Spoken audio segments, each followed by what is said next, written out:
Hello and welcome back to the Creative Differences Podcast. I'm Dallas, and I want to say shout out to the movie theater vigilante who tossed that shirtless dude out of the lobby the day I went to see The Blackening. You guys can't see Colin's face, but it's great. I'm Colin. It's the Shrek meme, basically. Basically, yes. I want to know more. Like, was he just causing a problem, or was he just shirtless? Because, like, if he's just shirtless, I mean, I get the whole no shirt, fair. no shoes, yada yada. But, like, you know, No, that would be hilarious. pretty the titty and all Put that. his shirt on, toss him out. Yeah. Nah, he was a problem, Okay. but we can circle back to that. And I'm Demi, and yeah, I had an opening for this before, and now I don't. I don't anymore. Welcome to another episode of the Creative Differences Podcast, your one-stop shop for movie reviews, Fancast Fridays, Throwback Thursdays, and a number of other pop culture-related items. Today, we will be reviewing Asteroid City, The Blackening, and Black Mirror. Yep. You go from, like, the What? whitest thing to the blackest thing Yes. to Black Mirror. That's why Dallas then- was really and then excited Black about Mirror. this episode. Yes, the range that we have from Wes Anderson to the freaking Blackening. I love it. Gabby's not here. She had to go get her hair done because after the Blackening came out, she wanted to get cornrows. So, you know, Got that. she, Okay. she couldn't make it. Sure. It takes a while It does take all to day, get those cornrows. depending on how, well, with as much hair as Gabby has, yeah, it would take all Oh day. man, her braids gonna be long. Before we get into the episode, please like, share, subscribe, do all that fun stuff, or a surprisingly personable demon will pop up into your room and tell you to start murking people. And if you haven't seen Black Mirror, you're very confused. All right, guys, I'm going to start us off with Asteroid City, aka what is probably my first ever Wes Anderson film. The movie is directed by, surprise, Wes Yeah, Anderson. yeah. And it stars Jason Schwartzman. Okay, I'm going through the whole poster, so excuse me Oh, one boy. second. Okay.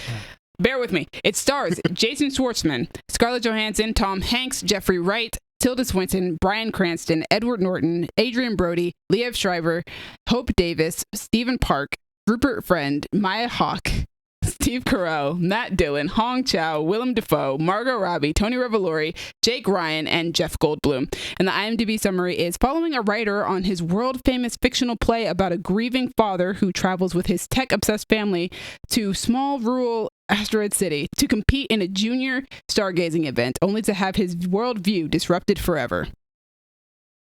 That's a Yep. lot. Yeah, That's what the movie's about. that is a lot. It is. It's an extremely odd and quirky film. Like, this is definitely like, Isn't that what Wes Anderson does, absolutely- from what I understand? I just said this is my first Wes Anderson film. I mean, I haven't seen any, but that just seems like his vibe. Yeah, I've seen bits and pieces of them, but I could not give you like a vibe or a theme outside of like his visual style. Hmm. It's not really my vibe, but I still think it's a good movie, and I still think it's extremely effective. The story is not what I was anticipating. I thought it was literally just going to be the family going to the stargazing competition, Mhm. and then the whole play thing pops up. So that whole framing, I was like not expecting that, so that was a surprise for me, and it's an interesting framing. So I have a question. Yeah. When we went to see the opposite of this movie, The Blackening, we were talking to Sydney, and you were talking about, shout out Sydney if you're listening, you were talking about Asteroid City, and you described it as... I didn't describe it. The internet described it. Okay, so the internet has described this movie as Nope for white people. After seeing the movie, would you say that's accurate? Sorry, what for white people? No, because it's Nope. Oh. Yes. Yeah, aliens. Yeah, see? Nope. that's the only thing that they have in common is that Alien. Yeah, but that Okay. feels there's an alien that comes. That's it. like that feels really reductive without even having seen Asteroid City. Like, if you're reducing Nope to aliens, I mean, yes, but it's a lot more than that. Aliens and comedy. That's about it. That's all they got in common. So a thing that I do when I go to movies is a lot of times I try, like, it's pretty easy for me to figure out what the movie's about beyond just here's the plot line, but Right. like here's what this movie is trying to say, because that to me is what a movie is actually about. Based off of what I discern from that, I decide whether or not I think a movie is good or not. Okay. I have a quick clarification question. You try to figure out what it's trying to say, and if you can figure it out, that makes it good, or if you figure it out and you feel like it says it well, like what makes it good? Yeah, it's that. Because most movies will easily tell you, like, this is what the movie's about. There's usually a character that'll tell you, like, 15 minutes into the movie. Mhm. Based off of that, if everything in the movie reinforces that message. Okay. And that's kind of how I base whether or not I think it's good or not. But yeah, I spent most of this movie trying to figure out... I was like, what is this about? And what is the point? And then I got towards the end of, like, the second act, and I realized that that's the point of the movie. the movie is about existentialism, and it's about grief, and it's about people trying to find their place and purpose in this vast universe and feeling small, but, you know, just trying to find the bigger thing. Is there a meaning to life? Maybe there is no meaning to life. Like, that's kind of what it's about. And so I think this movie is effective because not only does it show you all these people having this existential crisis, but also it allows you to feel it as you're watching the movie. It's like, what is this about? What is the point? It's like, oh, that's what every character in this movie is going through. They're trying to figure that out, just like I'm trying to figure out what this movie's about. Got it. That's interesting because I feel like that wouldn't make for a terribly enjoyable movie watching experience. Like, does it feel aimless? I liked it. No, it doesn't feel aimless at all. Like, there's definitely like a goal here. It's just, it's the way that they do it, the way that Wes Anderson does it is very interesting because you've got the whole play framework, and I was trying to figure out how that, because the story of the stargazing thing is the play itself. Okay. So I was trying to figure out how these two pieces connected and how those two pieces connected to give this message. And like even the actors themselves are wondering like are they doing this right? Like, am I doing life right? Am I doing this play right? And it's interesting. And I feel like this is one of those movies where you have to watch it more than once to fully get the message. Okay. So I don't know. I said after this movie I probably wouldn't watch it again, but now I'm reconsidering that because I'm like, you know what? Maybe I would actually watch this again.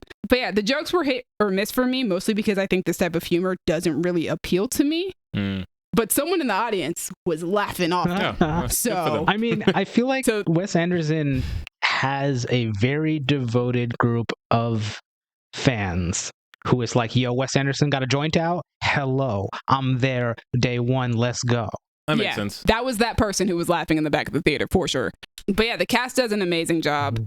I think it really shows off how talented they are because it's a very stylized and specific way of delivering lines that wouldn't be natural in this day and age. It reminds me almost of like watching old movies. Oh, okay. You know, there are a lot of characters to keep up with, but you never really feel like you get lost in the mix.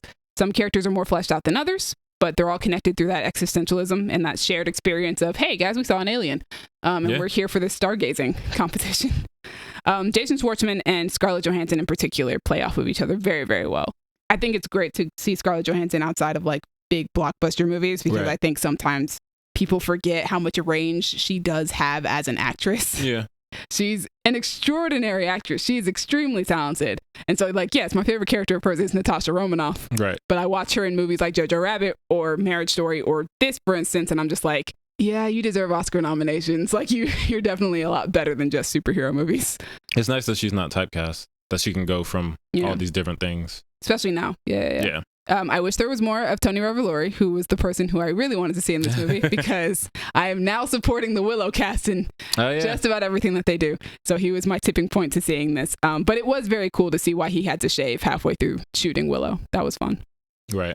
Because they specifically had to do a whole rewrite to include him shaving for that TV show because he was working on this movie. Okay. It's the reverse of what happened with Mission Impossible and Justice League. And the visuals are as Wes Anderson as you can get. And in this era of cinema, it's nice to see something that looks different from everything else, in my opinion. Every visual element is extremely precise. Nothing is out of place. From camera movement, production design, framing, like, you can very clearly sense his style throughout the movie. And even though I've only seen bits and pieces of other Wes Anderson movies, like I've said before, like, this does feel like this is the most Wes Anderson film to ever Wes Anderson. All right. I feel like if you turned this one on and you would immediately understand that this is what this dude's about. Okay, that makes sense. This is his creative style. These are like his thoughts. This is him. Yeah. And I can feel it in this film. He has a very recognizable style. Yeah. And it's more than just visual. It is also like comedy and like the messaging. Like, I'm like, no, this just, all of it feels like Wes Anderson. It's more than just, yes, he does this thing visually. Right. That people find aesthetically pleasing. And I think that's rather brilliant, whether I vibe with that or not. I like when people have a creative style that's just like, that's who that person is. Like, it's unique. But yeah, like I said, I feel like I probably need to watch this movie again to really fully grasp what is being done in this film. But I still think it's probably a movie that is not my vibe, but it's still, in my opinion, a really good movie. So if you vibe with like Wes Anderson and what he's about, you're definitely gonna like this movie. Okay, that makes sense. Here's the thing, I enjoyed it though. I enjoyed it as I was watching it. I don't dislike this film. Right. I'm just like, I don't love it. I was like, oh, this is good. All right, probably not going to be on your list. No, but the more I think about it, though, the more I'm like, wow, this is actually kind of sticking with me. And I like movies like that where I watch it and I'm like, that's pretty cool. And then I think about it and I'm like, oh, dang, how much did I like that movie? I think I liked it more. I liked it more than I thought I did. Maybe I hate when it goes the opposite direction. Yeah. Just like thinking about it, like, that didn't really work for me. I would definitely much rather think about a movie and be like, oh, I liked that a lot more than I thought I did, than to think about it and be like, I didn't like that as much as I thought I did. Yeah, that like sucks. that sometimes. But yeah, that is Asteroid City. Up next, we are going to be talking about The Blackening. Yes. Which is Let's take it to the other side of the spectrum. The Blackening, directed by Tim Story. He made Barbershop, the Fantastic Four movies with Kerry Washington in them. Think Like a Man 1 and 2, Ride Along 1 and 2. I love the way that you referenced which Fantastic Four it We're was. going as black for as The possible. Blackening, you got it. Exactly. Yep. I did enjoy Kerry Washington in that movie. She's great. Those movies. I think that was the first time I saw her. I think it was the first time I saw her, too. The movie is written by Tracy Oliver, who wrote Barbershop, The Next Cut, Girls Trip, and Little, and Dwayne Perkins, who stars in this movie and stars in and wrote the original short that it's based on. He also wrote for Brooklyn Nine-Nine and The Amber Ruffin Show. This movie stars Grace Byers, Jermaine Fowler, Melvin Gregg, X Mayo, Dwayne Perkins, like I said, Antoinette Robinson, and Cinqua Walls. And it's based on, like I said, the 2018 short film of the same name by the comedy troupe Three Peats. IMDb summary is 7 black friends go away for the weekend and end up trapped in a cabin with a killer who has a vendetta. Will their street smarts and knowledge of horror movies help them stay alive? Probably not. That's an interesting way to end the summary with probably not. I mean, I'm glad it had that on there because when it was going to end with a question, I was like, what is this? This is not a summary. Why are you asking me? Yeah, it felt more like a... Some summaries ask questions at the end of it. Yeah, I did. It was, IMDb, they switch it up sometimes. Initial thoughts, Dallas. Yes. Oh boy, it's so much fun. Watch it in a theater. If you can, watch it in a theater full of black people. If you go in the theater and there are no black people, leave. Switch your showtime. You need to watch it with black people. What are your initial thoughts to me? I thought that this movie was absolutely hysterical, just super funny. And I had, like you said, I had so much fun. And like you said, better with an audience, especially a black one. I mean, our theater wasn't full of black people. No. But our corner of the theater was. And that section definitely had a great time. Yes, we ended up in an accidentally segregated movie watching experience. Let me tell you how my experience went. To make it as short as possible, Colin, the thing I was talking about earlier is I was sitting down waiting for Demi and Sydney to show up. Okay. I look up and I see an AMC employee, movie theater employee, and redact the name if we don't want. It doesn't matter. Telling a dude with no shirt to step back. Yeah. And then dude with no shirt refuses. And then a random man who was there to watch a movie walks up past ticket taker man. It's like, yo, hold my shades. And is like, back up. And proceeds to push him from the lobby out the doors. Wow. And out of the vicinity. Okay. And then came back in and was like, oh yeah, I'm a security guard. I do this for a living. And then went to go watch this movie. Yo. It was great. Some older man was like, good job, man. Incredible. It was a fun time. So then we go into the movie and we sit down and Demi leans over to me and says, have you noticed the demographic? I had not. And I looked around at so many white people. And this is one of those movies like They Clone Tyrone that when I saw it, I thought, I'm a little worried, but it looks funny. And this is what I was worried about. Well, maybe it's like low effort reparations. I don't know. But we looked around and then to our front, like right below us, and in this pocket, like bottom right of the theater. Small theater, by the way. Yeah. Was a group of black people who were talking enough that it was basically a full theater of black people. Ah, okay. Like they started talking during the trailers and they talked through the credits. It was like any other movie, I'd be like, come on, guys, but this is what I wanted for The Blackening. Like, I need y'all because y'all are going to give me the energy that I want for this movie. And this is why I've been saying, like, this is the type of movie I need to see in the cinema because I need a group, preferably of black people, because, man. There was also a black great family behind us, according to Sydney. Yeah. Also, after the movie finished, the black people in front of us, we accidentally got to talking to them because they were like, did y'all notice that all the black people were sitting on this side of the theater? It was amusing. That aside, so funny. The jokes are great.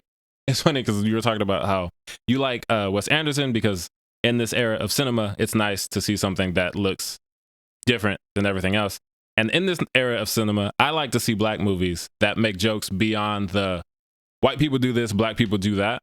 Yeah. Because this is the Blackening. A lot of the jokes are black people do this, but it's written in a way that feels authentic. Like, this is how black people talk to each other. Because we do have those conversations about, you know how white people be, or you know how niggas be. So you can do a movie like that. There also wasn't a lot of comparison in this movie. Right. It's kind of like, we've all seen horror movies. You know what what the trope is, what the stereotype is. We don't need to say it out loud. We can just kind of go with it, and you can see what the difference is. Yeah, and I really like the way that this was written. So shout out Dwayne Perkins, shout out Tracy Oliver. The jokes are just hysterical. It's so good. It's the same reason why I love Sherman Showcase. The reason I point that out is because there's one bit where the game asked them, it's pretty much a trivia game, and it asked them name five black people who have been on Friends.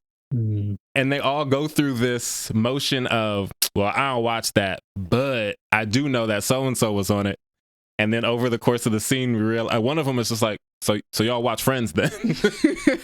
And it's funny because Sherman Showcase has a game show on it called I Don't Watch That. And it's 3 black people, and he's asking them questions about white shows. They know the answers, but they pretend they don't because they don't want to be like, I don't watch that show, but it is this. And get the answer right. I was like, oh my God, this is my type of humor. The jokes definitely hit more often than not. I can't even think of a joke that didn't hit for me in this movie. Yeah, they were good. I think the horror aspect of it is pretty tropey, but I think that's kind of the point. I think it's supposed to be. Yeah. Because it's pretty much a satire based on the idea of what if every character in a horror movie were black. And there were definitely moments where like they would do stuff and I'd be like, yep, absolutely. I'm not doing that. Like exactly. Like when the door was open and Dwayne notices that it's open and he goes over to it and then closes it. He's like, I'm not going to do that door. Yeah. I was watching him and I was like, close it. Like, close it. If you hear the spooky noise, just don't go toward. You don't have to go toward it. You can leave. It's crazy. There are several moments where people hear creepy noises. Like there's one that stands out to me and she just stares at the source of the noise. Doesn't go near it, just stares at it and waits until it stops. Yeah. Which is what I would do. Yeah. Or I would leave. Definitely leave if possible. But even when they first get there, Dwayne's like, really? A cabin in the woods? Like, the horror is not the focus. It knows what it is. Yeah. And Grace Byers, she was great. I love Grace Byers. She was the one who had to say split up, right? Yeah. And so her character is biracial. And you know, the movie's got to get a lot of mileage out of that. But they're like, see, that's your white side talking. Like, you don't need to, we're not doing that. She's like, no, listen, it's honestly the best situation. Like, but yeah, I thought the cast was really great and they all had like great comedic timing. Like, yes, you mentioned Grace Byers, who I've seen previously on Empire, and then but also Antoinette Robertson, who we both know from the TV series Dear White People. Yeah, it was so nice to see them play characters that are so unlike previous ones that we've seen, because both of their characters from Dear White People and Empire are so uppity and sedity and just so like privileged in a way. It's just so fun to get them to see them not play that. Yeah, which is also fun because in a worse version of this movie, they would be, because Grace is biracial and Antoinette is a lawyer. She's one of the more affluent black people. And there's a way to make this movie where it's like, oh, well, I'm rich and I'm better than you, blah, blah, blah, blah, blah. Or, you know, my white daddy. But when they turn the jokes on her dad being white, it's like, you know how scary that was? Like, every time he got mad, I was like, oh no, murder-suicide. And it's like, Jesus. So we got dark on several occasions. But, I mean, it's a horror movie, so it can. Exactly. Yeah, exactly. It's a horror comedy. You can get dark with horror. But also, like you were talking about seeing them play different roles. Melvin Gregg, I think it's hilarious that he's playing the reform thug in this movie, because the thing I know him most for is Snowfall, where he plays the thug. Like, he's the main antagonist in one of the arcs of Snowfall. So seeing him now being characters like, oh, you know, I don't like, I used to be like that, but I put all that behind me. I don't even got a gun on me right now. Speaking of actors who switch it up, Jermaine Fowler, who I most know him from Sorry to Bother You and like Coming to America. He is switching it up for real in this movie, and he is committed to that role. It's so ridiculous, almost to the point where I wish he could have played someone else, because I love the kind that we got in Sorry to Bother You. Like, oh yeah, what's that? You smell nice. It's just lotion. It's just like that. Jermaine Fowler is my favorite, but he did his thing in this role. He was really good. I'm glad that Cinco Walls is getting more roles. I've seen him in a couple of things. I mean, we just most recently reviewed White Man Can't Jump.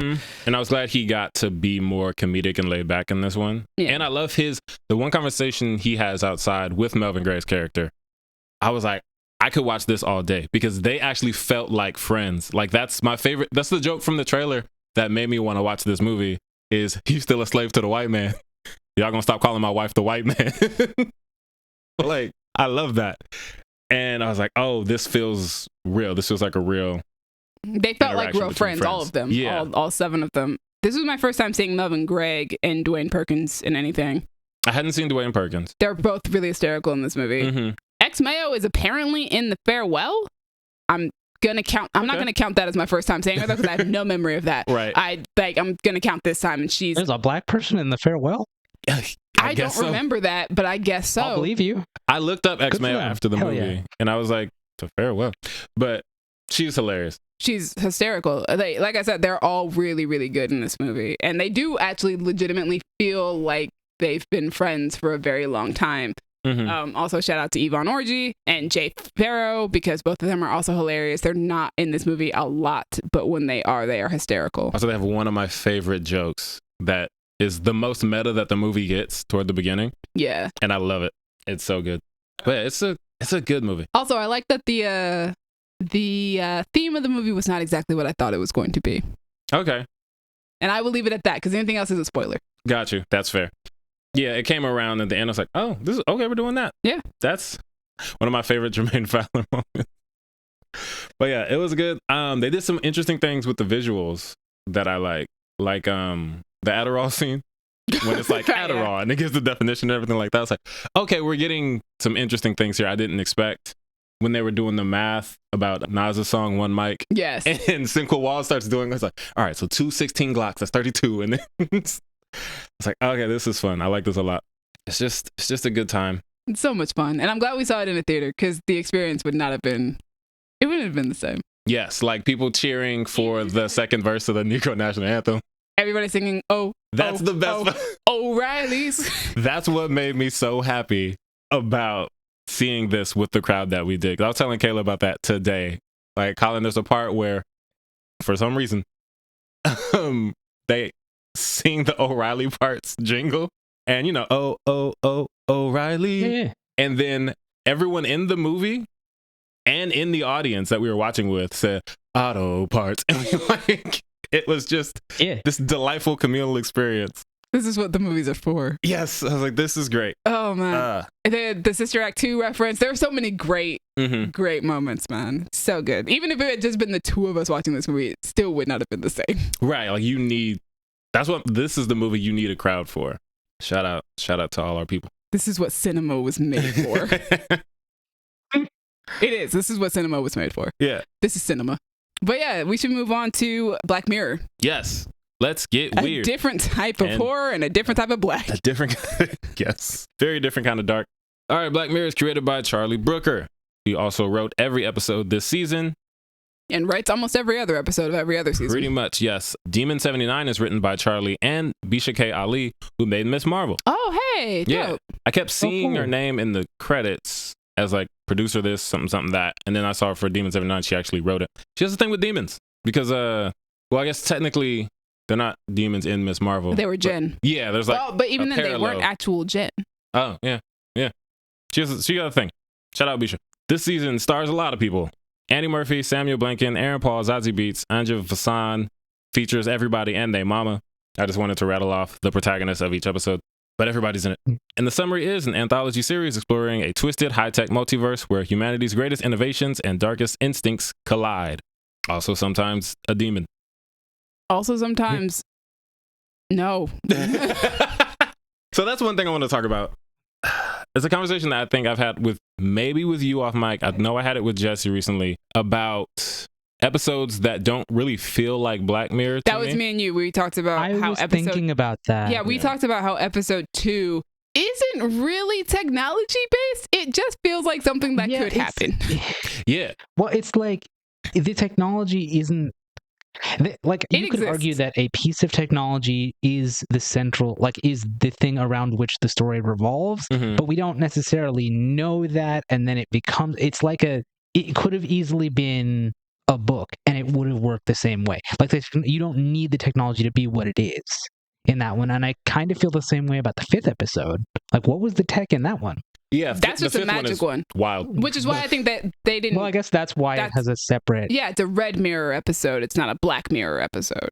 Oh, right, 5. There's only 5. Which is fine, but they don't define what that is. I'm going to circle back to that. But so for some reason, I went through a lot of Black Mirror until like season probably 4 or 5, thinking that like this is a specific thing that Black Mirror is.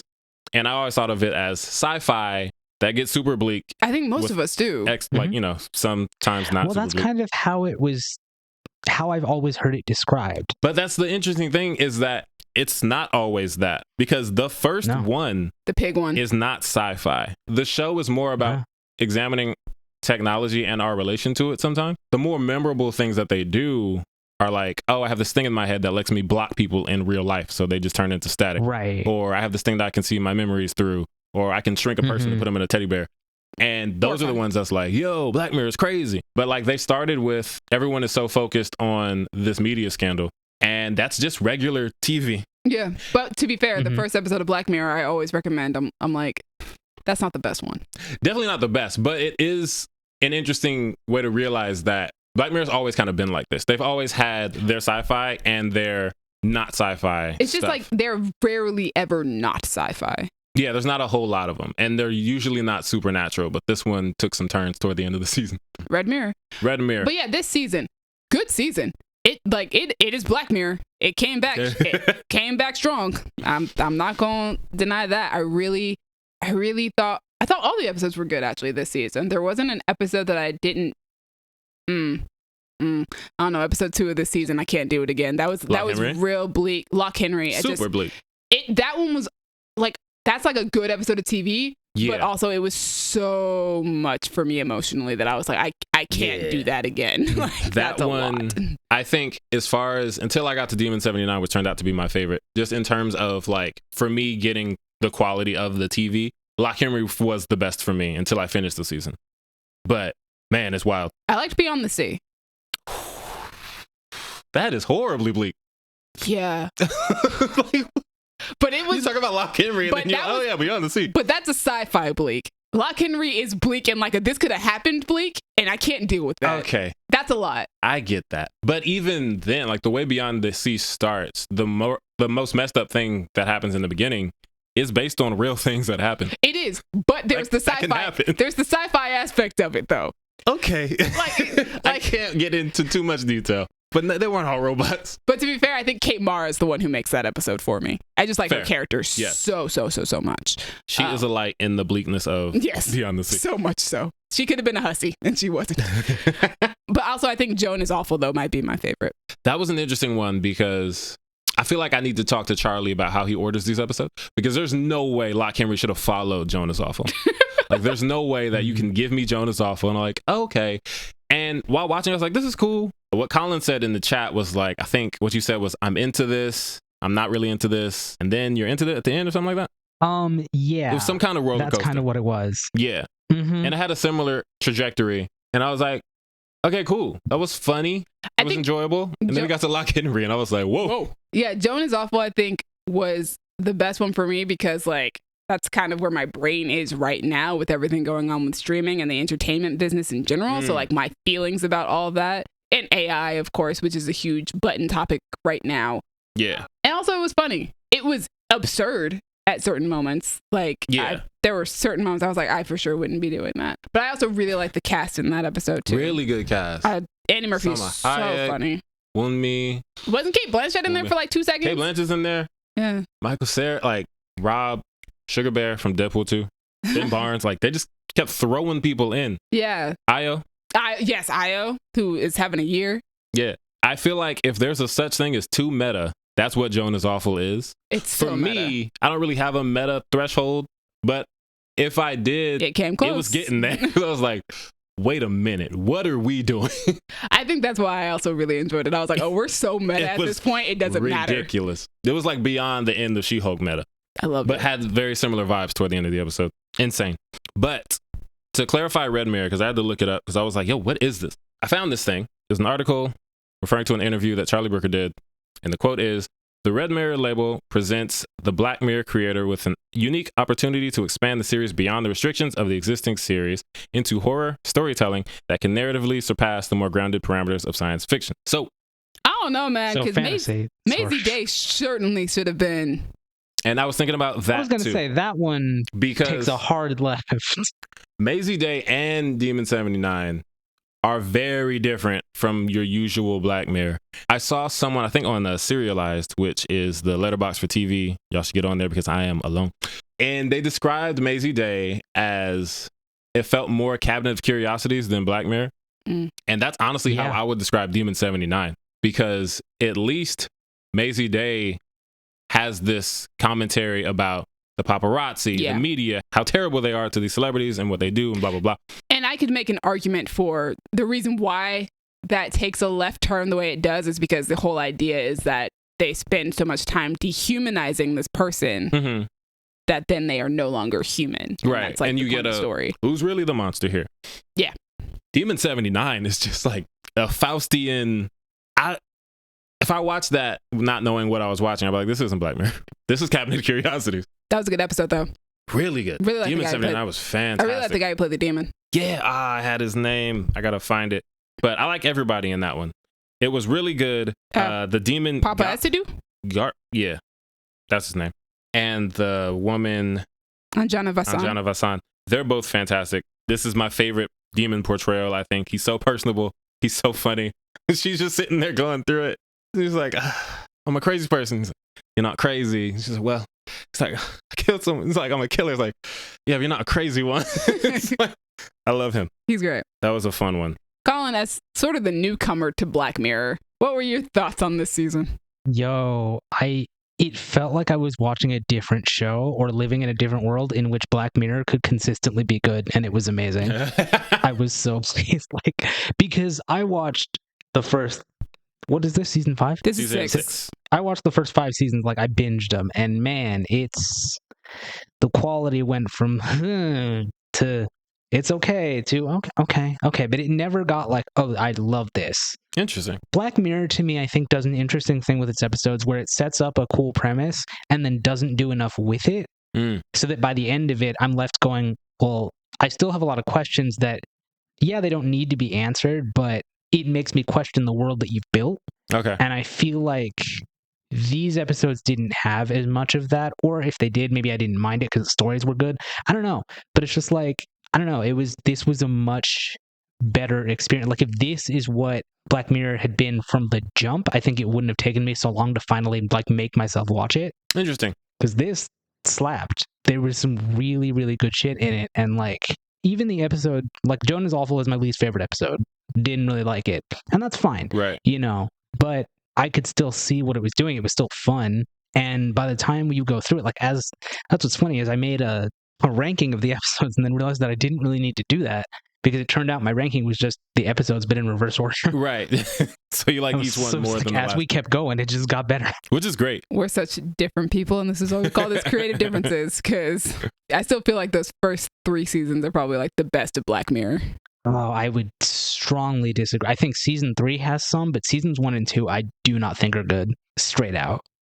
I always, for me, the nature of anthologies for me is always such that I kind of go off my favorite moments. Like the highs for me are what make an anthology better than another, because I can't expect everything to be great. Like a season of like Snowfall. A lot of people are like, oh, last season wasn't great because the story they told wasn't better than these one others. Story over the whole. Yeah, but Black Mirror, it's like, well, these 3 episodes that were put into that season are also different. I think most of my favorite episodes are in the first 3 seasons. Which makes sense. So I'd be like, if you're going off of that. Yeah, it's like, For me, I view Black Mirror as it has, like, it exists for a reason. It has an objective, and it's usually centered around like its use of technology.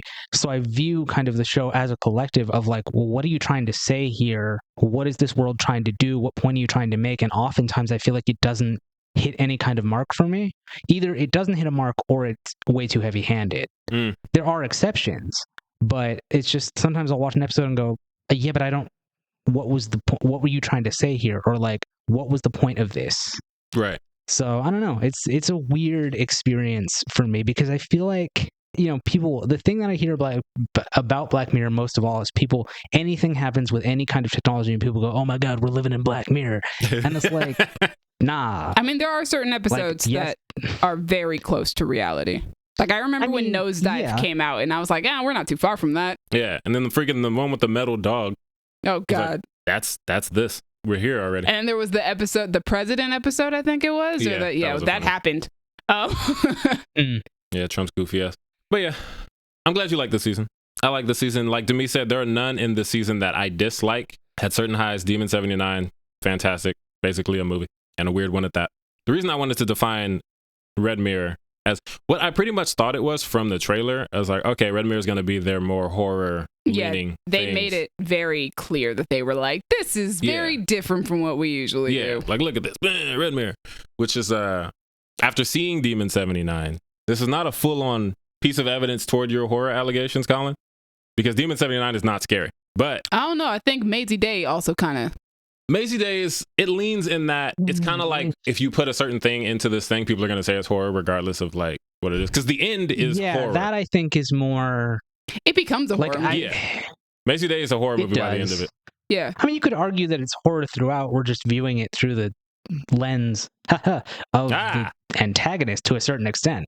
But yeah. That's Black Mirror. That is Black Mirror. It is good stuff. I continue to not recommend it because I never know what someone's gonna go off my recommendation like Dallas Black Mirror is really dope, and then they're gonna watch Annie Murphy take a dump in a cheerleading outfit, and they'll be like, in a church. This is the show that Dallas was recommending. Like, no, it's not what I meant.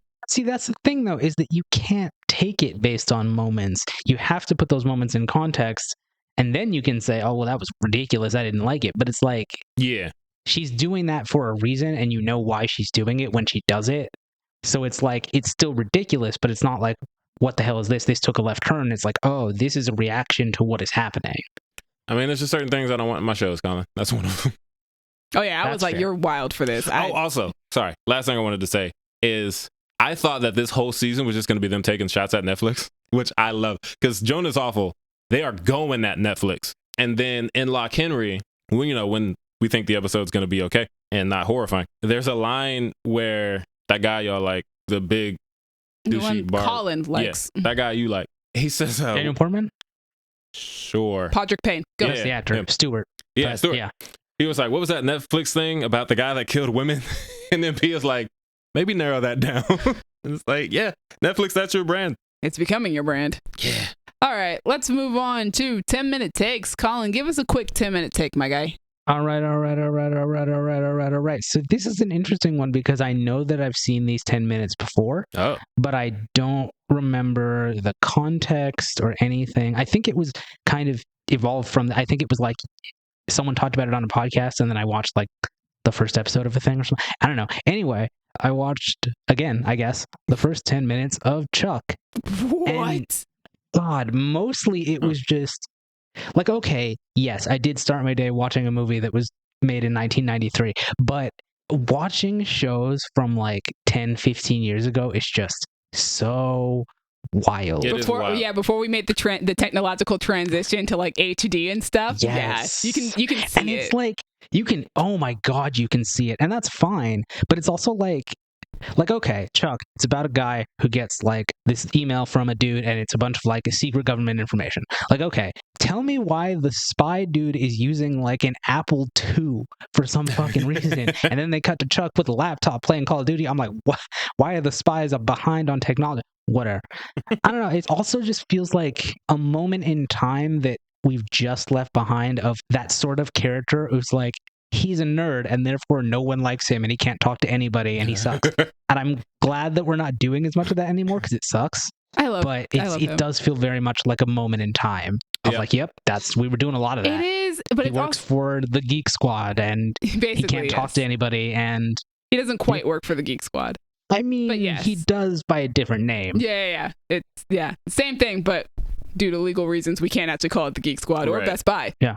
It's so funny that Chuck is what you ended up watching. And it's funny because as you were describing having watched the first 10 minutes, I was like, is it Chuck? I feel like it's probably Chuck out of all the things that's on that list. Chuck is one of my favorite shows. I adore that show, partially because I always felt like I kind of related to Chuck in a way with his geekiness. And you're not nearly as inept though. I'm like not, even in the first 10 minutes they push hard that like he's at his birthday party and he's trying to escape from it because he can't like social. He won't even like go talk to people, and then when he does, it's like, let me talk about my ex-girlfriend. You have a lot more I would say a lot more social tact. I'm definitely not as socially inept as Chuck, but there were certain things as the seasons went on that I was like, yeah, I kind of understand, and I totally get why Chuck is the way that he is. I love him. He's great.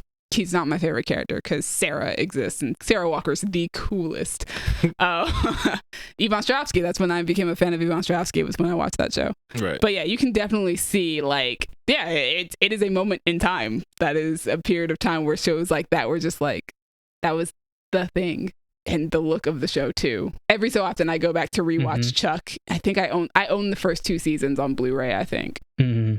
The transition to like HD is startling. It is how different it is. It is. That's like, I don't even know what season that's a transition to for them, but for sure that show got better as it went along too, just like storytelling wise, in my opinion. I became a really I really liked the showrunners of that show. They also wrote Ambulance, that Michael Bay movie, and they also wrote Prodigal Son, which ended up being one of my favorite shows of the last few years. Nice. I just really like their writing style, and I think for me, like, I thought Chuck was the perfect combination of comedy and action, even though it was like on network television. Right. I thought that it did a really good job of balancing those two things, especially at the time period that it came out. Yeah, 07.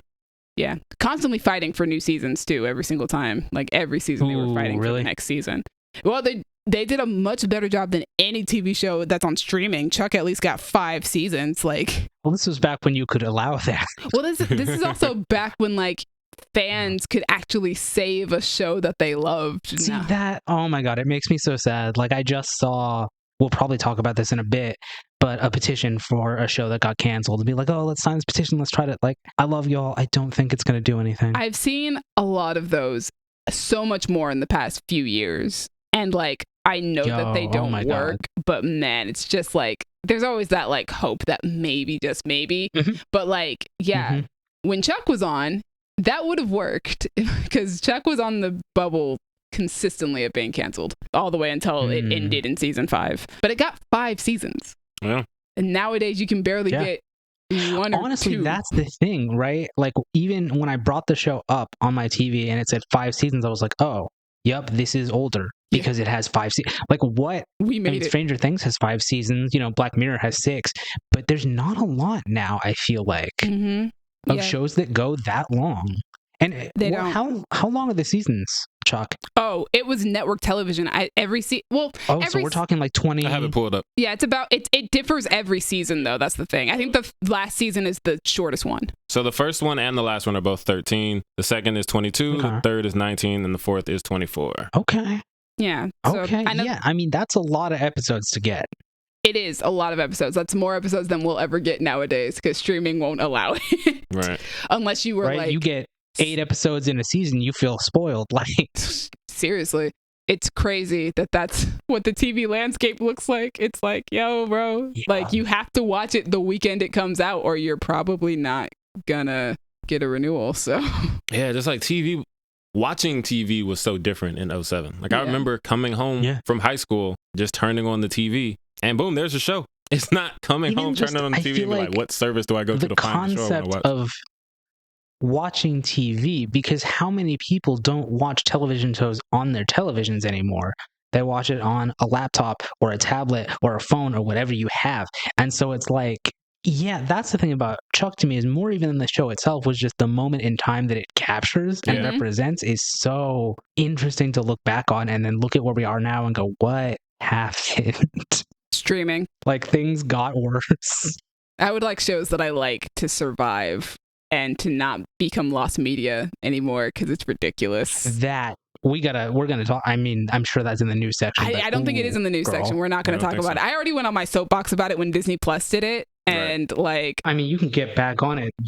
My soapbox is literally that Paramount Plus is doing the same thing that Disney Plus did, who were doing the same thing that HBO Max did, and it sucks. They need to stop. It's disrespectful and cruel to creators. I saw that meme of Marge when she's yelling. I think Lisa does something. I don't watch The Simpsons very much. And I don't either. She's like, Bart, no. And Bart comes over. He's like, I'm right here. And she's like, oh, sorry, force of habit. Lisa, no. And someone I saw that, yeah. Warner Brothers, no. And it's like the logo for Warner Brothers. Like, I'm right here. It's like, oh, sorry, force of habit. Paramount, no. It's wild. I posted a tweet yesterday that had like screenshots of headlines of every single studio that's done it over the past year since HBO Max did it. And it's just like, stop it. Please stop. I just want to be able to watch my TV shows. Like, cancel the show. First of all, fuck you, but fine. Yeah, but I can live with that. To then say, no, you can't watch it anymore, and then to get mad about people pirating stuff, it's like, what do you think? This is what people have to do because you've removed the legal way to watch it. So it's like, what are you doing? I get that you don't want the show to continue, money, whatever, but it's almost like you're ashamed that you made it in the first place. Yeah, I just wanted to watch Willow in peace, guys. And I was planning on watching Rise of the Pink Ladies. Like, one of my friends, same friend who recommended that I watch First Kill, West, she has been trying to get me to watch that show. So that was like next up on my list of things to watch. And now it's going to be gone within the next week. Yeah, I didn't get to it fast enough. Literally, I told her like last week that I was going to watch it. Which shouldn't be an issue.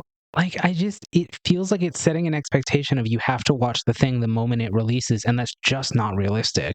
Yep. Especially when you dump a whole season at once. I think it's a strange expectation to have because like back in the day, like we're talking about a moment in time, when Chuck was coming out, well, yeah, you had to catch it when it came on because that was the one time it was gonna be on, and then you could probably get it on DVD once it came out on DVD, whenever that happened. Nowadays, it's like, but you put it on the streaming service so I could find it and watch it whenever. Right, so I can watch it whenever I want. Don't make me watch it the night it comes out. Like, this is NBC in 07. Because that's not what this is. The thing is, like, that's the whole point is like, oh, look, we have all those old things that you used to watch. You can just watch them whenever if you don't have the DVD or whatever, if you don't have a DVD player. And it's like, now it's like, God forbid you make anything new. It's like, well, you didn't watch it right when it came out. It's like, which is crazy because Rise of the Pink Ladies, from what I understand, their season finale was literally 3 weeks ago. Wow. Oh my God. And they took it off. It sometime in the next week. It's also one of those things. I think it was the Star Trek Prodigy, but I know it's been other shows too, where it'll be you get a second season. Oh, no, actually you don't. Even though you're already in post-production. Yeah. Like that, the heartbreak of That's that. Like, why would you do that? It's a real strange wild, wild west out there, and I don't like it because this is the industry I work in, and I would like to, have some sort of security, but, whatever.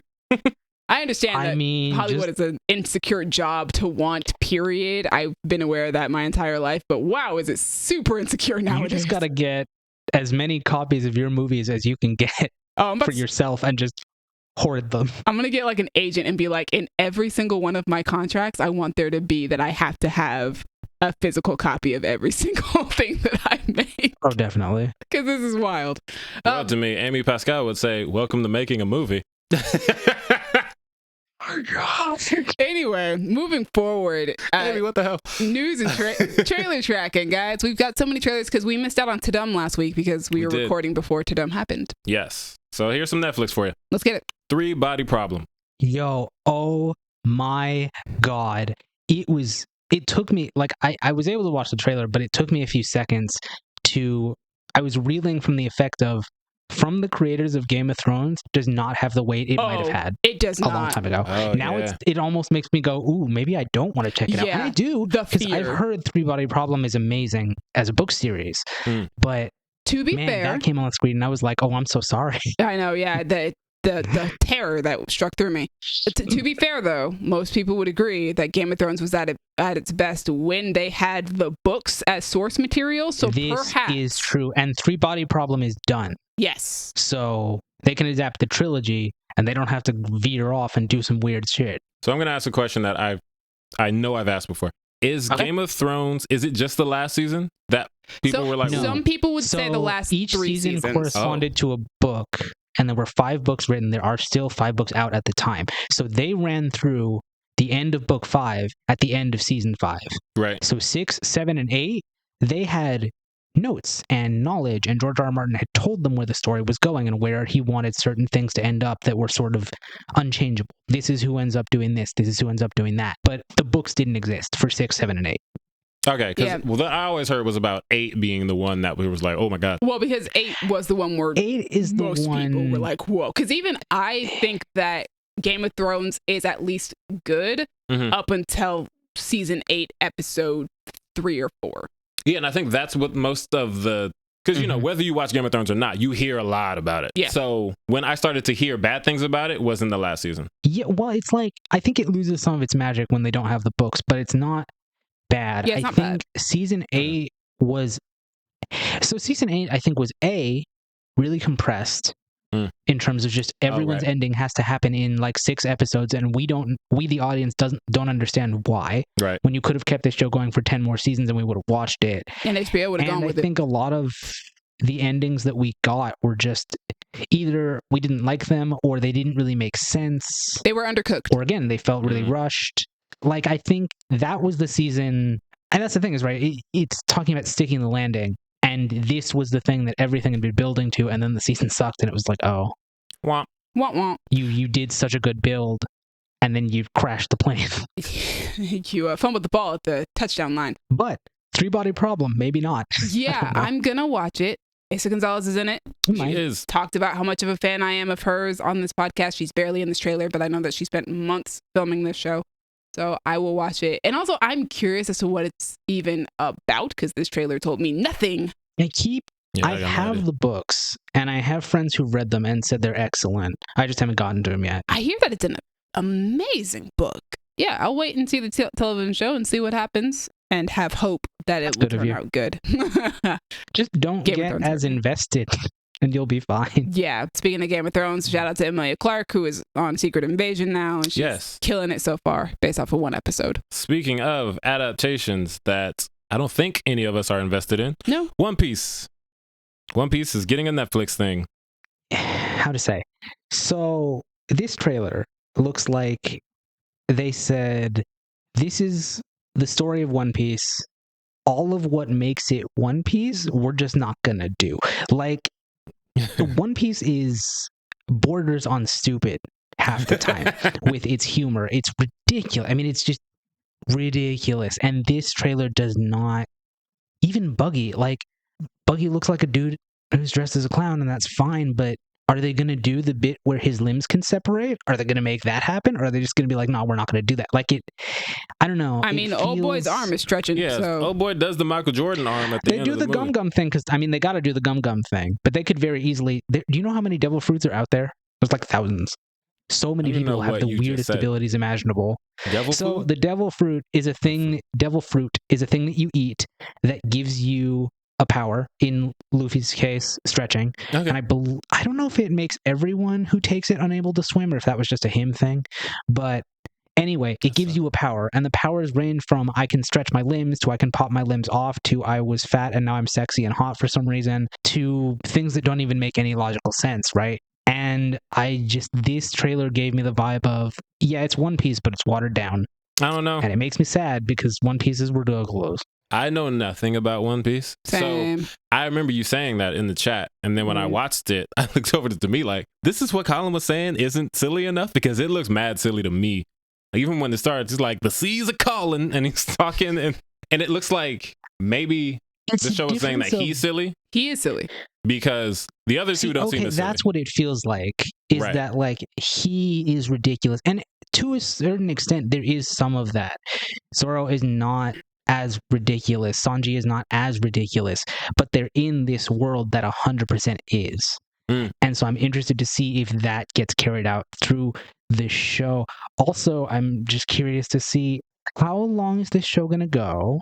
There are well over 1,000 chapters of One Piece. There are hundreds and hundreds of episodes of One Piece, the anime.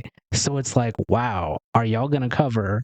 Well, no, you're not. You're going to have 2 seasons. Because you know they're not. You know Netflix is not going to. This is a wild thing for me to see Netflix adapt, just because from what I've seen, they don't have a good track record with anime adaptations. And even me, who doesn't know anything about manga or anime, I know One Piece is long as hell. Yeah. And it's like, Netflix, y'all don't do that. It's long enough that I'm hesitant to jump into that. Because I'm like, I love pirates. I love anime now. But 1,000 episodes? You playing? Yeah. No, that's the thing, right? Like, I tried to read it, and I was like, it's not that this isn't good. I'm just overwhelmed by how much there is. It's too much. How much I know is still coming. It's like when I got into DC still Comics. Going. It's like there are too many comics, and then they did Rebirth, and I was like, oh, thank God, here's a starting point. Right, let me start somewhere. That's the thing. Like One Piece is one of the core sort of shonen manga that came about at the same time as like Naruto and Bleach, and it's the one that is still standing and has never stopped.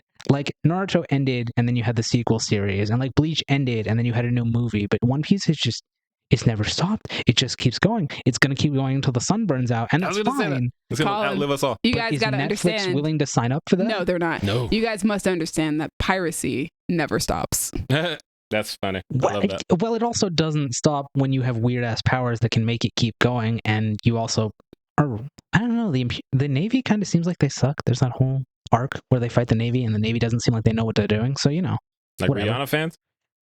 No, like an actual Navy. Oh, got it. Wait, I'm sorry, is that what her fans are called? Yeah, yeah. Why? Because she's from an island? I don't know, man.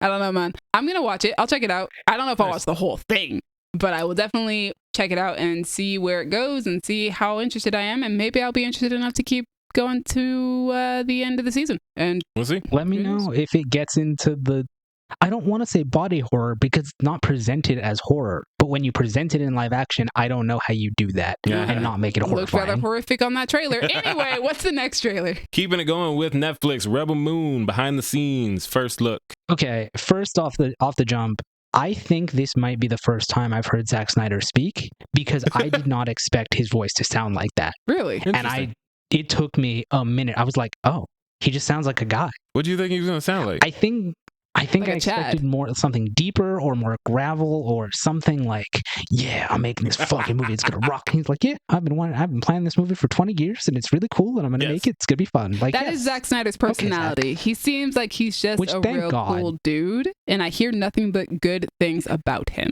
as a person. And I think what it is I'm viewing it through the filter of his fans. Yes. Yeah, I try not to do that. Like, when this came on, when I see Zack Snyder's name or see him, I just have this like fight or flight response because the internet has done this thing with his fan. And it's like, I don't blame this man. He's done nothing.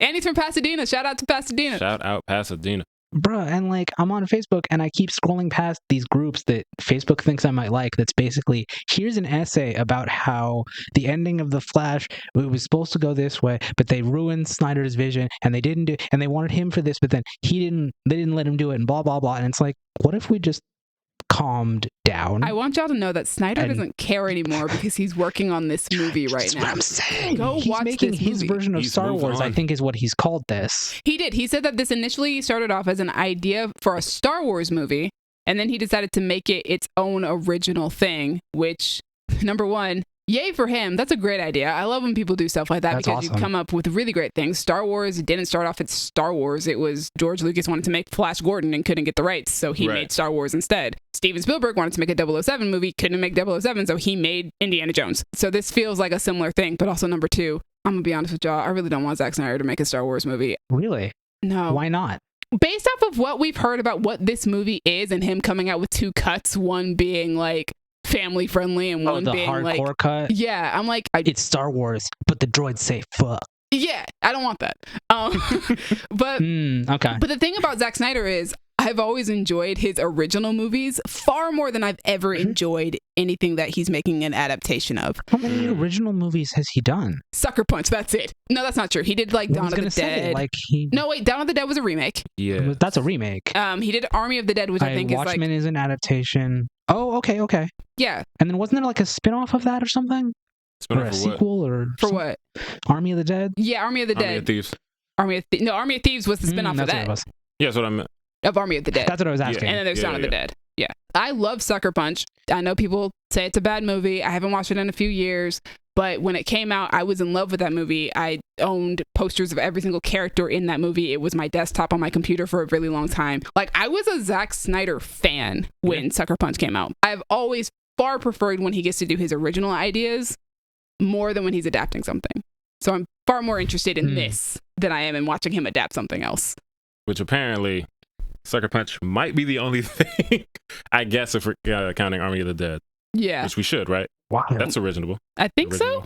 Original? Yeah, it's original. Yeah, so I'm excited to see him get to do this sci-fi epic. It does look like it's extremely epic. Since Sucker Punch, I have loved Zack Snyder's visual style. This man has a very unique, like, epic view of filmmaking, and I think that it looks really, really cool, whether or not the story matches up with it or not. Definitely suited to epics. Yes. Yeah. Like, he can do other stuff, but this feels like, oh, this is your wheelhouse. You're going to crush this. Yeah, his style is so big and epic and stylized, and I am so excited to see that put into a sci-fi film. And I'm interested to see what he's been percolating for 20 years. And we'll see how I feel about his storytelling for this particular film when it comes out. But that's not until December. I'm already announcing that the cutoff date for favorite movies of the year will be before this movie comes out. So if it's on my favorite movies list, it'll be for next year, not this year. Sorry, y'all. Well, I don't even know if I'm going to watch it, but we'll find out. I'll watch both versions. We'll probably check it out. Which version are you going to watch, Colin? Justice League. The one where they say fuck. Because it feels like that's probably the version that he would prefer. Yeah. Because he just seems like that kind of guy. Like, oh man, this is going to be hardcore. People are going to have sex and they're going to shoot people. There's going to be blood everywhere. And like, I'm Zack Snyder and that's what I do. And like, that's cool. But if that's the version that you want, yeah, that's you, do you, man. Yeah. And I will say, I think that the extended version of Sucker Punch, which is rated R versus the PG-13 version, is a much better film, even though it's only 15 minutes longer than the actual theatrical version of Sucker Punch. I don't watch the theatrical version of Sucker Punch anymore. But yeah, I'm interested to see what he does. Also, I really love this cast. Sophia Boutella finally getting to play a lead character. Charlie Hunnam, I love that man. Djimon Hounsou. Yeah. Ed Skrein. I really love this cast. So I'm excited to see what he's doing with this. I'm happy for him. Also, And this is a two-parter, right? Yes. I think it is. Yeah, I think he plans on making a sequel. I do think it's funny that Netflix, for certain projects, will be like, here's your unlimited budget. And then for other stuff, it's just like, here's $12 in a dream. Keep going. Because I definitely just watched a series recently that was like, here's $12 in a dream. And I was just like, Netflix, you be giving other stuff like a blank check. What are we doing? Keep that same energy. What are we? They will not. They will not. All right, next trailer. Next trailer is Kraven the Hunter. Okay. Kick-Ass is Russian, but you don't sound like it. I always think Quicksilver. I never go back to Kick-Ass. You know, first impression. Yeah, that's fair. I love Aaron Taylor Johnson. I do too. I love Ariana DeBose, who is playing his love interest in this. You do. And I have never really cared about the character Kraven, to be honest. I don't even really like him. But I like comic book movies. I'm going to give it a shot. I don't like Sony's live-action Spider-Man movies that are not Spider-Man movies. They're really running with this, like, Spider-Man universe that ain't got no Spider-Man in it. Yeah, and I haven't been a fan. No, I only saw one of them. And then after I saw that one, I was like, I'll wait for trailers to come out from now on. And I have been. And none of those trailers have really appealed to me. I'm going to be honest with you. So is this the fourth? Yeah. Okay. What are they? Venom 2, Morbius? Yeah. And this one. I saw somebody on Twitter who said that these movies look like they were made in the mid-2000s. Which, like, I feel like they're not supposed to. It's like Colin's thing where he was like, he likes campy stuff, but he likes it when it's not intentionally supposed to be campy. It just turns out that way. That's what I feel like these movies are turning out to be. See, I don't know, because there's a part of me that now, having seen both Venom movies, says, no, they know exactly what they are. The Venom movies do. Because they have this stuff like the lobster scene, the lobster tank, and it's like, no, you know exactly what this is. You knew what you were doing. At the same time, I can see what you're saying, because I didn't see Morbius, I saw the reaction to it. And the way they presented that, it was like, yo, he's dark, he's a vampire, he's fucked up. And then what people pulled out of that movie was the scene of Matt Smith dancing looking ridiculous. So it's like, did this work for you? Did this go the way you wanted? I don't know that it did. And this, I was down until, look, I know it's superpowers, that's fine. But I was fighting a lion, and then a drop of the lion's blood got into my blood, and suddenly I can connect to like a bunch of different animals. I was like, what? It got real Catwoman. Yeah, I don't know what's going on with that. Yeah, I'm probably going to watch the movie because A, it comes out around my birthday, and B, Aaron Taylor Johnson and Ariana DeBose for 2 hours. I don't mind watching them. Is that going to be your birthday movie? Dear God, probably. You and your dad watching Kraven. I don't think I would take my dad to go see that movie. But October 6th. Yeah. Watching the trailer, I know exactly what I'm going to get out of that movie, and I know exactly how I'm going to feel about it when it's done.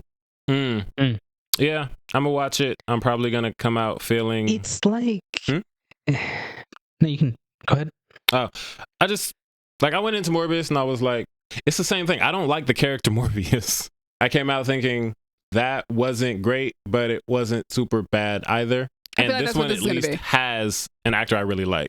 You said you went into Morbius thinking I don't really like the character. Did you come out of it liking the character? Oh no, not at all. That I think is the problem. Because I think what Sony's trying to do is, from what I understand, I am not that familiar with Marvel, but the characters that they chose to start their universe with were not the most popular characters. Except Venom. Yeah. Well, no, I'm talking about Marvel. Oh, you're talking about the MCU. Oh, Right. yeah. Well, they didn't have a choice. All their most popular characters were not under their control. Yeah. Oh, okay. But still, they made that work. And it feels like Sony is trying to do that and failing. I mean, succeeding 100% with Venom for me, but that's me. That's you. And me. I feel like they are trying to build up to what might be another Spider-Man movie that is not Tom Holland's Spider-Man. I can see that. If they are, they're doing about it in a very weird way. It feels like they're going a Sinister Six route, Yep. which is weird to me because they keep making them the protagonists and they're not just letting them be villains. Like, you're taking all these villains from the comics, which Venom has been a hero pretty often, so fair. Mhm. But like, Kraven is not a hero. We don't need to see Kraven be a hero. You want to make a movie about a villain, make a This movie about a trailer- villain. Like, I wouldn't even call him a hero in this trailer because I guess you can argue that his motivation is good, but this trailer, Jesus Christ, it's gratuitous. I mean, he just be killing in horrible ways left and right, and it's like, I don't really want to root for this guy. Well, essentially, it's just he's the Punisher, but for like poachers and all that instead of for crime bosses, which I see. is not what Kraven is. Kraven is a crazy man who hunts things, and he's like, well, I've hunted all the animals. I'm going to kill this teenage boy from New York. And that's not what this feels like. So I feel like we're going to get the same thing that we get with a lot of these, like Maleficent, Morbius, all those. That was a really cool villain. Let's make them the good guy. And it's like, you don't need to do that. Like with Disney, you understand though, because Disney is Disney. They ain't gonna give you a straight up villain film. Sony can give you a straight up villain film. They're just not doing it. I feel like then don't use your villains. Like, you have really cool villains. You want to give me another movie about Aurora? That's Sleeping Beauty's name, right? Yes. Then do that. Yes. Like, don't take the Maleficent movie and be like, nah, but she's kind of good though. I did want a straight up evil Maleficent though, and it has heavily tainted my opinions of that Her movie. name is Maleficent. I mean, yeah. Right? Bad in the name. What are you doing? But yeah, that's Kraven. It's Kraven. He's gonna run around, jump on cars, and punch some people. Are we gonna see it? I'm gonna see it. Probably. Yeah, me and Dallas will let you know how things go. Yeah. Taking it to High School Musical, the musical, the series. That's for me. Final season. Final season. I don't have much to say about this except that, like, I'm sad it's the final season. I feel like I've run out of Disney Plus originals to watch now that are not associated with Marvel and Star Wars. Yeah. And I wish that wasn't true. I really like this show. I thought it was great. 4 seasons is a good season count. I'm kind of happy that they've decided to stop it after like most of our characters are graduating high school. It feels like this is that makes sense. Yeah, well, some shows don't do that. Sometimes you've got situations like Glee where we kept following people who went off to college, and Degrassi who also went. Degrassi did that. Yeah. So they could have done that, and it would have been weird because this show has high school in the title. And one of the characters on the show will be in college when we come back for this season. But yeah, I'm just excited to see where the stories end up. I'm so excited about Sophia Wiley once again getting to be the lead girl on the show. It was Olivia Rodrigo for the first 2 seasons, and now that Olivia Rodrigo has gone off and become a serious pop star, she hasn't really had time for the show. So now Sophia Wiley gets to be the lead, and Sophia is just so talented. She's a great actress, great singer, great dancer. So it's cool to get to see her like have that spotlight. But I also really like the rest of the cast, and I think they've done a wonderful job with this show. It's like Glee, but better. And the trailer has the song High School Musical, and it's the cover by the cast of this show. And they did a performance of that at D23 last year. And I was like, this isn't a song they've done yet. When are we going to get to hear this one? Well, here we go. They're going to put me through High School Musical again. Because I remember seeing the original number in theaters when High School Musical 3 came out. And I remember, I think I almost cried in the theater if I didn't actually cry. I was so attached to those characters by that point. So yeah, I'm stoked. I'm super excited to see what they give us. A lot of the original cast members are back, minus Ashley Tisdale, Zac Efron, and Vanessa Hudgens, unless they're making a surprise appearance that they haven't mentioned. Maybe. I don't know. I'm not going to hold out hope. I doubt it, but if they did, it would be really, really cool. But yeah, I really like this show. And I'm sad that it's ending, but also like kind of relieved that they are ending it kind of on their own terms. I hate when shows don't get to do that. Right. It's very annoying. Mm-hmm. I hate when stories don't get to be finished, especially on television. Oh, it's rough. It's so rough. There's so many places that this show could go, and it's like I can never find out now. Thanks, guys. But yeah, High School Musical, the musical, the series. Looks like it's going to be a lot of fun. I can't wait. This is the first time that they're going to release all of the episodes in one day, which sucks because I would like it to be a weekly release again, but it's fine. You have to watch it the minute it drops. It's already ended. It's done. So I don't have to do it out of obligation to make sure that it does not get canceled. Yeah, this is the final season. No, we're done. Speaking of adults playing teenagers, Stranger Things. They got season 5. They got Linda Hamilton. She's not playing a teenager. She is not the one. Stranger Things. Everybody else is. Yeah, but they started as children, so they at least did it the right way. Yeah. Season 1, they were tiny. Yes. Now they're grown. They were children. Seeing that announcement, I was like, Linda Hamilton on Stranger Things? They got Sarah Connor? They got Sarah Connor. I love Linda Hamilton because of Sarah Connor. I'm excited. I'm excited to see who she's playing and what role they have her in. I don't know. She's probably going to be like a scientist or something. Although it would be really cool if she was playing a Sarah Connor-esque character who comes to town and is fighting off monsters and stuff like that. I would be so down. I wouldn't be surprised if she's going to be like the older badass character. But I don't know, man. She's that or she's a scientist. I don't think there's a toss-up between those. It's one or the other. They do have a tendency to get 80 stars to be in the show, which I think is really cool. I love that. Based on, what the show is. Also, The Blackening also had a reference to Stranger Things in with their title sequence that you didn't catch, but I caught it almost immediately. Yeah, that was really cool. I was like, what is this? And then you're like, Stranger Things. That is Stranger Things. Linda Hamilton, she's dope. Stranger Things is dope. She's great. I feel like, was she on Chuck? I feel like she was on Chuck. I have no idea. And now I'm going to go look it up because it's going to bug me. Colin, did you ever get back into Stranger Things? I never did. Are you going to get back into it when it's over? Maybe. I don't know. Everyone's going to talk about it. There's no reason not to. And yet, for some reason. So I don't understand myself. No one does. It's fine. But there's a level of everyone's talking about it where it's like, okay, I'll do it. And there's a level of everyone's talking about it where it's like, shut up, stop talking about it. I'm never going to watch it because you won't stop talking about it. And I don't know where the dividing line is. I really don't get that with you. I'm not sure what side of that line Stranger Things is on. I'm waiting for Ted Lasso to calm down so that you join the Ted Lasso boat. I don't know. It just, that boat feels so... I would not be interested in this at all. That's what I thought. Like, there's a thing about, like Black Mirror, right? I could be interested in what Black Mirror is, and I am. Even before I had watched the show, I had read the plot summaries for every episode because they sounded so interesting. Ted Lasso is one of those things where you tell me what it's about, and I'm like, God, I could not give less of a shit. All right. Oh, also, yes, confirmation. Linda Hamilton was, in fact, on Chuck for a couple of seasons. She played Chuck's mom. Oh, nice. Congratulations. I was like, I remember Chuck did a similar thing that Stranger Things does, where Stranger Things chooses like 80s actors who were popular for like fantasy horror type of stuff. Chuck would choose stars who were most well known for like 80s action or like comedies and stuff like that. That's why another reason why I also really loved that show. It was like pitch perfect for me because as somebody who loved 80s and 90s action movies and comedies, it was just like I knew who all these people were. Nice. Yeah, man, just watch it. Because Stranger Things is an interesting case because you like it. You just stopped. Yes. It wasn't like, oh, I've heard too much about it. I don't want to watch it. It's like you were more into Stranger Things than I was. And then when you just I watched stopped. season 1 and finished season 1, I thought it was one of the best things I'd ever seen. And then I never continued the show. Going. Which is hilarious because I think you probably watched it and finished the first season before I even ever started Stranger Things. I was late on the Stranger Things. I think that is true. I took months to jump into it. And then once I did, I watched the entire first season in a day and was like, oh my gosh, I completely understand why people are in love with the show. Colin had a What About Barb shirt. Yeah. Before I knew who Barb was. I was like, who the hell is Barb? What is this? And he was Stranger Things. Like, oh, okay. Yeah, and Colin was the Stranger Things fan. People change.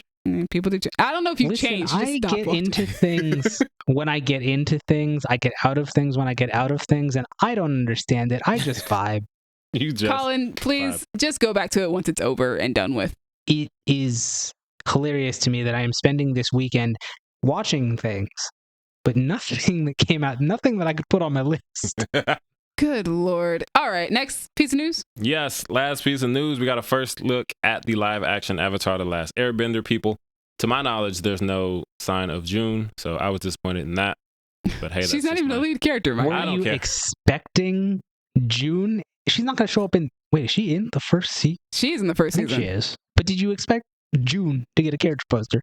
I wanted it to be a out of all the nice characters. surprise for me. I didn't I expect feel it. like you'd be more likely to get like the Boulder. That would be dope.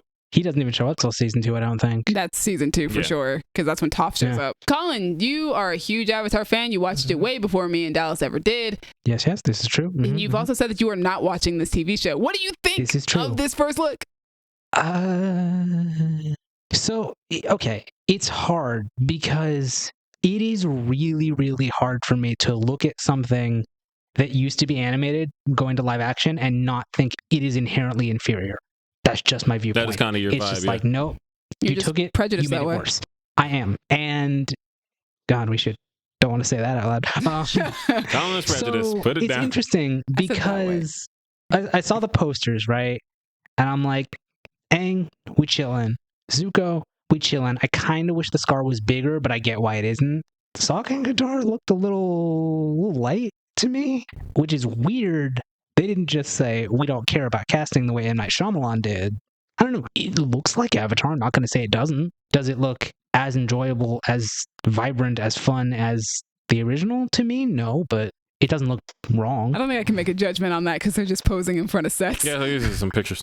I can't talk about how enjoyable it looks based on these pictures. For me, I mean, it looked like Avatar if it wasn't animated. The dude who plays Sokka, there might be a little lightness there, but also sometimes So that was the whole thing with him. He lied about being Native American or something. That's a whole thread I haven't Taylor pulled Lautner? out yet, but I want to. That's the thing going around the internet too. that's tricky. Don't do that. But also, sometimes I'll see someone in certain lighting and think they are not as dark as they are. Because when Power Rangers came out, I thought Naomi Scott. Naomi Scott was just a white girl. And then when Aladdin came out, I was like, who is that? No, that's a brown woman. Yeah. So, Yeah, I look at these pictures and I think that they look too clean. I think that's my main issue. They look too, the costumes look too new. It looks like the characters just bought these and just put them on. And I feel like there's a possibility that that's not what they'll look like on the show when we've actually got cameras and stuff rolling and there's CGI and lighting and all sorts of stuff that probably won't look that way. But yeah, I was looking at them and I was like, these costumes look real fresh. Nobody weathered this and I wish that you had because they look brand new. I feel like that's fine for Zuko because you could argue maybe he puts on a new set of armor every time he wakes up because he's a prince and he can do that. But the rest of them, this motherfucker was frozen in an iceberg with these clothes and he never changes out of them until season 3. So that shit should be disgusting. Other than that, I'm like, yo, it's on par. That's what it looks like in the cartoon. I was not expecting the arrow to be I thought they would do something more I really like what M. Night Shyamalan did with the arrow. I've seen people say that, that type of tattoo. Yeah, style. That detailing on it. I thought that was a really good addition and something that you can't do. I mean, you could try and do that in animation, but it would be so inefficient. But when you can do it in live action, do it. Give it detail. Give it more life. But yeah, they look like they're characters and they are in the right spots. The sets look dope. I'll wait until we get an actual trailer to really give an opinion on what I think this show is going to be like. I will do the same because I don't really 9 times out of 10 I see a picture and it's not enough for me to be oh, I want to watch this thing or I don't want to watch this thing. Costume photos also never really quite live up to what they look like on screen. Yeah. Sometimes I get worried. I remember when Titans was coming out and they released that picture of Starfire in that dress and that coat and I was like, that's a choice. What's going on here? Yeah. But also, if they the Batman costume, I remember when the paparazzi photos came out, everybody thought it looked like trash. But then when you saw the test footage of him under the red light, a legit film camera filming him in the costume, it looked so much better. Yeah, so it's we have to go with what we're going to see. We're going to see this as a TV show, not as a still photo. Slideshow. Dallas, run us through real quick different opinions. Yes. We're going through your comments. Remember when I said we were going to do that a year ago? And then we did it twice and never again. Shout out to TikTok. This is where most of these came from. Wow. On our Flash fan cast, a dude named Batman said Young Justice Wally is the best Wally. You're correct. I love Young Justice Wally. I am torn between him and Justice League because I love them both. They're both my boys. To be fair, Young Justice Wally is the one that I have most exposure to. I've read some comic Wally, but not enough to really have a good opinion. Yeah, as far as the comics go, I don't know, man. There's too many of them. Also on that Flash Fancast, comment from user 44260167800047. Yeah. Okay. Which is interesting because I'm a geriatric millennial. I don't know a lot about TikTok. You're really not a geriatric millennial. But I feel like I am. I thought that was like, you know, when you make an account and you don't change your screen name. Yeah. From what I gathered, I clicked and that looks like the chosen name that this person picked Fun. for TikTok. It's not they want to be seen as a bot. Yeah.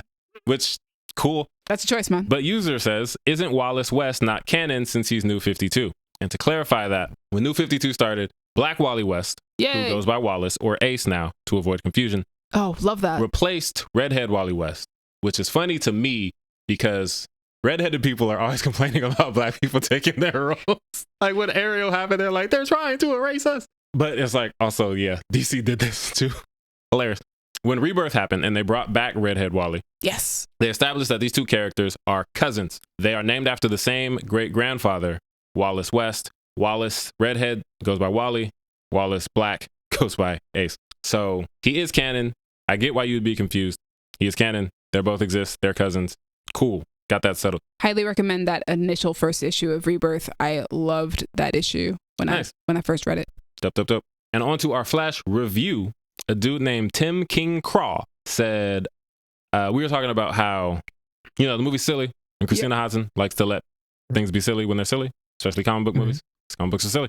He's referring to Christina Hodson and Birds of Prey. Says, I think there were reports that Birds of Prey was closer to comics originally, but the studio had her make changes. The Flash, it was obvious what was mandated. I'm so very, very curious to see what a comic book movie from her would be like if she didn't have studio/execs interference. Interesting. I don't know. I didn't hear a lot of stories about that with that one. Like, I don't remember Birds of Prey coming out with a lot of stories. Birds of Prey had a lot of stories going on behind the scenes. I just never know which rumors to take as truth, so I try to avoid just rumors in general about movies that I enjoy. Unless I get like a Josh Trank situation where he's like, they ruined my movie. That's not my movie. I didn't do that. And Christina Hodson has never said anything of the sort. Yeah. So if that is something that you do believe, she is part of James Gunn's story group for the new DC universe. Right. So there is a good chance that she probably will end up writing another one of these DC movies. So she probably will have pretty decent free reign as to what she wants to write. I can see that. I did respond to these comments as us. So just know that you guys have not been ignored. Shout out to y'all. There's one more, and it's on Apple Podcasts because I recently stopped using Spotify and started using Apple Podcasts. And I was like, do we have ratings and reviews? We do. Oh, nice. We have 15 ratings. We are at a 4.9 out of 5. Wow. Thanks, guys. Wow. Yeah. Thanks, guys. It looks like all 5 stars and 1 4-star, which is still great. You know what? I'll take it. I feel bad because I haven't looked at these at all because I don't really go on Apple Podcasts. Here's one from February. Oh, my God. That's not too bad. I thought you were going to say from like 2 years ago. So you know what? I'm be honest, Colin. There are a couple from there too. But we're going to go to this one because it's most recent and it's 5 stars and it makes me feel good. It is by a person named Kitty Links. It says, love this podcast. In a world with an overwhelming amount of media to consume, the Creative Differences podcast helps me choose what I want to spend my time watching and also brings to my attention movies and shows I didn't know about and now enjoy. Plus, the cast is fun, witty, and smart. Truly, they give the whole I'm hanging with friends vibe I look for in a podcast. I always look forward to new episodes. And you know what? We appreciate you. That sounds like an ad. But thank you, Kitty Links. I don't know who you are. I hope it's not going to turn out that you're like one of our friends just helping us out. If you are, let me think you're a nice stranger. Before we move forward on that, I do want to say that is always our goal here at Creative Differences. Like that is kind of what we try to achieve, is making you guys feel like you're as much a part of this conversation, as well as hopefully giving you insider knowledge on some stuff that you may not have known about before. Like when I introduced everybody to Bottoms. Because you are our Bottoms enthusiast. What a sentence. As you said on the podcast. I did not say that on the podcast. I didn't finish that. You said 90% of it. I said like 75% of it. and I didn't finish it. That's fair. You didn't finish the Bottoms. No. But, and also when we introduced you guys to stuff like blind spotting. Colin's face. But yeah, hanging with friends is the vibe we go for because that is what is happening. This is the only way we get to talk to Colin because nigga moved to Oregon. You can talk to me anytime. We can't, You but it's have not my like number. this. You have access to me. That's we don't use phones as phones. You can anymore, hit Colin. me up at any time. That's a choice. We'll just call you on A Wednesday phone night call. What hangouts do you from think now this on. is, the 90s? I mean, you can. Yeah, we'll Zoom you. But yeah, Hell yeah. shout out to people leaving comments. Keep leaving them. We are going to get back into doing this more regularly. We're going to try to lessen how much time we spend talking on other stuff so that we can actually do this more often. Yeah, so keep commenting. We appreciate it. We did not achieve that today. Shout out y'all. But that's it. That's the things. We did the things. Shout out to us. Shout out to y'all. Thank you for listening as always. Thank you, Crown Digital, Brandon, and Io for putting us on Spotify and Apple Podcasts. Demi, thank you for editing, putting us on YouTube, going to watch that Wes Anderson movie because neither of us were going to do it. Tony Revolori, shout out to you. Shout out Tony. Shout out Jeffrey Wright. Shout out Hong Chow. Stephen Park. Yep. Yeah. Yep.